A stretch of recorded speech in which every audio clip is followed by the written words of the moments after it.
Now let us take the example on radius of curvature for parametric form of equations. The question is, find the radius of curvature of the asteroid which is represented in the parametric form at theta is equal to pi by 4. We need to find the radius of curvature.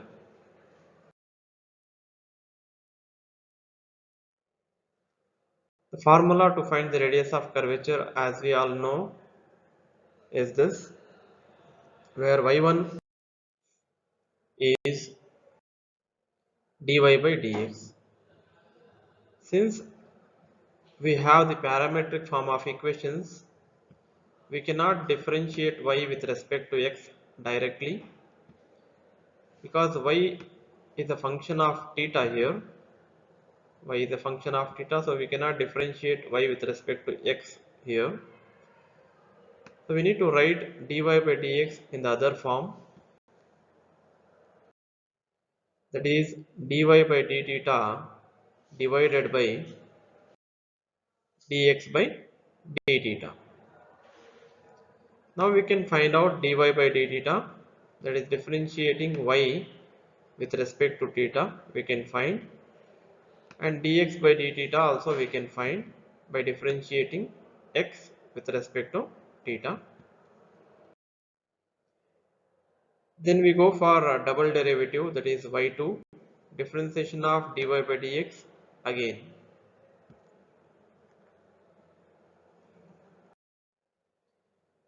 Let us take the given parametric equations. Dx by d theta is given by a is a constant we keep as it is, and we differentiate cos cube theta by using the chain rule. First differentiation will give us 3 cos square theta, 3 cos square theta.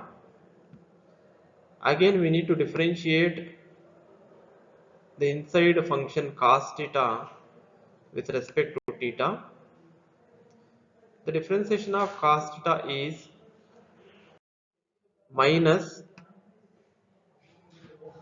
sin theta. We write sin theta here. So we have differentiated this completely. Now let us differentiate y by using the chain rule again. Dy by d theta is equal to, a is a constant we keep as it is, and differentiation of sin cube theta will give first 3 sin square theta into differentiation of sin theta by using the chain rule. Differentiation of sin theta will give us cos theta. Yes, we found dy by d theta and dx by d theta separately. Let us substitute in these places in this equation. Y1, that is dy by dx, is equal to this. Now we will substitute their respective answers here. This divided by this. Now here cancellations will happen. 3a will get cancelled, and one sine with this sine theta gets cancelled. One cos theta with this one cos theta gets cancelled. What remains is minus sine by cos, minus sine theta by cos theta, which is nothing but minus tan theta. So this is our y1. Now let us find y2, that is d by dx of dy by dx. We differentiate minus tan theta again, because dy by dx we found is tan theta, because y1 represents dy by dx as we have seen here. Let us differentiate minus tan theta with respect to theta by using chain rule, because tan depends on theta and theta depends on x. Theta depends on x.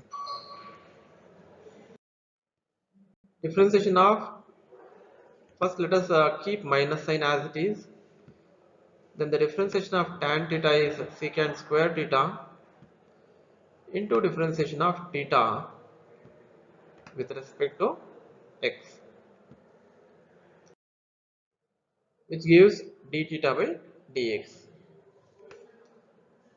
The value of d theta by dx is the reciprocal of dx by d theta. The reciprocal.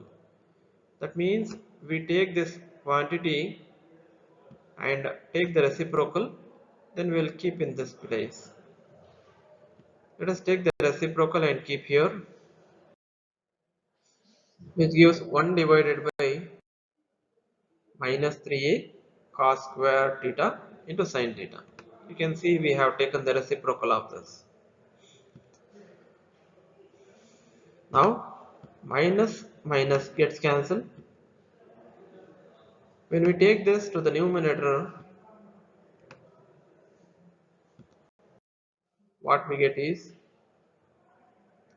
reciprocal of cos square is secant square and the reciprocal of sin theta will be cosecant theta.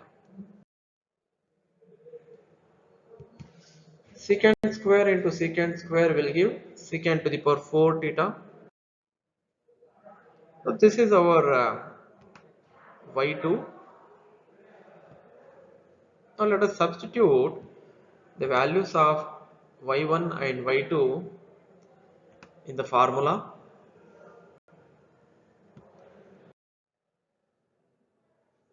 We have taken the formula and we will substitute now.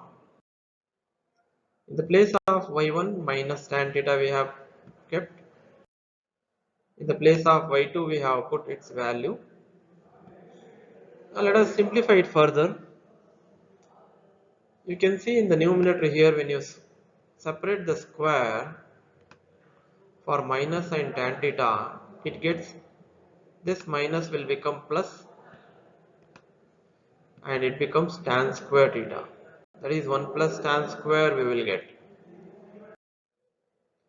Yes, we have written this as 1 plus tan square theta. Using the trigonometrical identity which says 1 plus tan square theta is secant square theta, we will replace here. Yes, we have replaced this by secant square with the help of trigonometrical identity. And we take the denominator to the numerator with the help of reciprocal. Let us take the reciprocal here. It becomes 3a divided by secant to the power 4 theta into cosecant theta. Then you can observe here, this 2 and this square gets cancelled. What we get is secant cube theta. Yes, we have, which is this. Then secant cube theta with this secant cube theta gets cancelled. What you have is 3a divided by secant theta into cosecant theta. Now let us take the reciprocal of this. This becomes cos theta and this becomes sin theta. So this is our row. Since they are asking us to find the value of radius of curvature at some theta value, let us substitute the value of theta in this place now. In the question they have given theta is equal to pi by 4. Let us substitute theta is equal to pi by 4 here and here. When we substitute pi by 4, we know that cos pi by 4 is 1 by root 2. 1 by root 2. And sin pi by 4 is also 1 by root 2. When we multiply 1 by root 2 into 1 by root 2, what we get is 1 by 2. Let us write this 1 by 2 directly in the next step. Yes, we have written directly 3a divided by 2. So this is the radius of curvature for the given parametric form of curves at theta is equal to pi by 4. This completes the problem.